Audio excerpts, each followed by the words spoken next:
افجی هن زانیاری سر کسایتی حجی محمد بلال خالونه او اندام کمیته حریمی یا پارتیا دموکرات کردستان سوریه پدکسی بو در دور سال 1945 جان دا لگند تل شعیری الهرم کوبانی جدایک بویه در سال 1971 دا دست به خبات سیاسی یا نتوی یا کرد کربو و 48 سالان دناو تفگر سیاسی یا کرد الهرم کوبانی کار کریه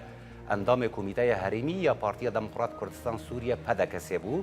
لجیان خدا راستی گرتن و آستنگی آنج آلی هیزن اولکاری حکومت سوریه و هاتبو او وکی کسایتی یک انشتمان پرور دناو جواک کوبانی دا بناو خالو دهات ناس کرن او زوجی بو و باو 8 زاروکان 3 کر و 5 کچانه روژا 29 نیسان سال 2019 ایرو آنگو لپایتخت هرم کردستان لحولیر کوچا داوین کرد و سبا روژا سهشم 30 نیسان